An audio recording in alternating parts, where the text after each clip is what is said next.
పాపం విహెచ్ తాత. పార్టీ పవర్‌లోకొచ్చినా, కేసీఆర్ పార్టీకి సావు దెబ్బ కొట్టినా, ఎందుకో విహెచ్ తాత పానం కుదార్తంగా లేదట. ఎప్పుడు రంది పెట్టుకొనే ఉంటుండట. 10 ఏండ్ల తర్వాత పవర్ జూషిండ్రు. రాజు మీ ఓడేనాయే, రాజ్యం మీదేనాయే. ఇంకేంది తాత గుస్సా చేస్తున్నావు అని అడిగితే, ఎక్కడ రాజ్యం, ఎక్కడ రాజురా బెయ్.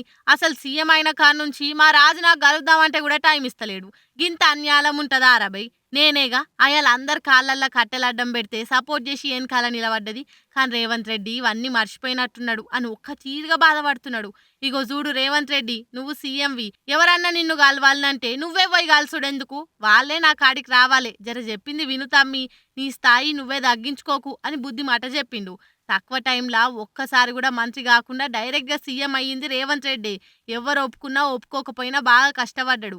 పార్టీని గెలిపించి అధికారంలోకి తీసుకొచ్చిండు. కానీ ఇప్పుడున్న పరిస్థితులను చూస్తే మాత్రం కార్యకర్తలు బాధపడుతుండ్రు అని అనబట్టి. పాపం విహెచ్ తాతకు ఎంపీ టికెట్ ఇస్తారని బాగా ఆశపడ్డట్టున్నాడు. ఆయన ఎంత మొత్తుకున్నా ఇయ్యకపోయేసరికి ఇగో ఇట్లా గుస్సా అవుతుండేమో అంటున్నారు పబ్లిక్. ఇంకో అస్సలు ముచ్చట ఏందంటే పాపం విహెచ్ తాత ప్రెస్ మీట్ పెడితే దానిని కవరేజ్ చేసి ఎక్కువ ప్రయారిటీ ఇస్తే బాగుండదు చూడుండ్రి అని మీడియా ఆఫీసర్లకు గాంధీ భవన్ కెళ్లి బెదిరింపులు పోయినాయట. ఆయన ఏదో నోటికొచ్చినట్లు ఏది పడతది చెప్తే దాన్ని భూతద్దంలో పెట్టి చూపెట్టుడు అవసరమా అని అంటురట. పాపం ఎగిరెగిరి దంచినా గాంతే కూలి, ఎగరకుండా దంచినా గాంతే కూలి అని తెలుసుకోకపోతేవిగా విహెచ్ తాత. ఏం చేస్తావిగా, దేన్ని మనసు మీదికి తీసుకోకు. నువ్వు చూడని రాజకీయాలా, నువ్వు చూడని సీఎంలు పిఎంలా చెప్పు.